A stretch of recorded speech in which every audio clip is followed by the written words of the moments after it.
Kyle's perspective about the budding rivalry between Coach Oakey and Coach Lanton. Well, them two fight each other like a bunch of retarded dogs.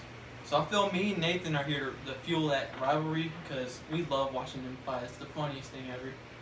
You know, I feel like Coach Elke has really showed himself last year, and you know, Coach Stoughmon being the defending champ, I feel like he feels a little embarrassment of losing to the inferior Coach Elke and the Gruden Grinders, and I feel like that really is a big driver for how his team is running and how the rivalry really has sparked.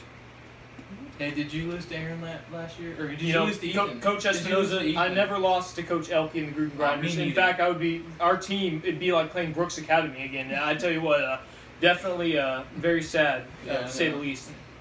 Lose to Ethan. I have a question, Coach. No, this is not a debate. Yes, ma'am. Coach, your thoughts on Coach Stout antagonizing the rest of the league by putting coaches against each other? Well, he's like Roger Goodell. He's kind of cricket, but it's also funny. So. I don't believe that I'm pitting coaches against each other. I'm definitely spreading the news around the league, and I'm part of the media association and social media marketing. And what we do is we go around the league and we kind of interview a lot of the coaches to see what they're running, their plays that they're running, and anything that they'd like to share is definitely broadcasted. And I can see how it can seem like Coach Stoughmon and our team is pinning coaches against each other, but in fact, it's definitely what the coaches around the league are saying. So. Definitely no part in pinning that. All right. Coach Stout, let's set aside the facts for a minute. How do you feel about your team and your chances of winning? Definitely. This year, we have a lot of potential, and I feel like the draft was definitely in our favor. So we can see ourselves holding this thing up the very end of the year, and no one's going to stop us without that.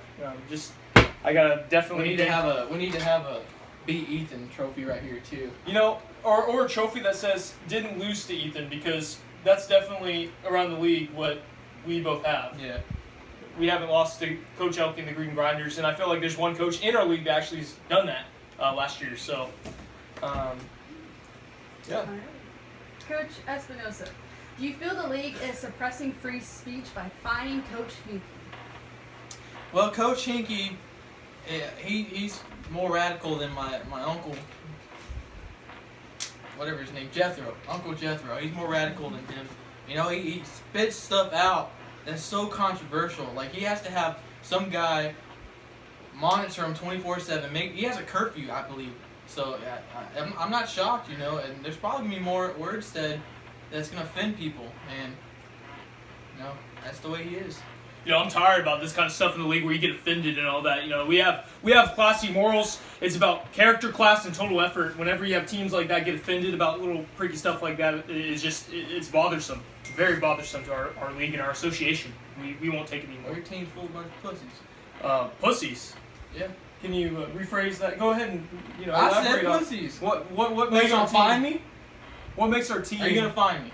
You know, let's look at your team, Coach Espinoza. We see D'Angelo Williams here. He played for our team last year. Don't even know how to use an iPad. I definitely recommended him that you picked him up this year. That's definitely an insider thing that we didn't really broadcast throughout the league. That I told you that he did very well for me, and I'm definitely trying to help. Collusion! Thanks. Alrighty, Coach Espinoza, did you plan on making a political statement with Blue Lives Matter? No, I just like the color blue.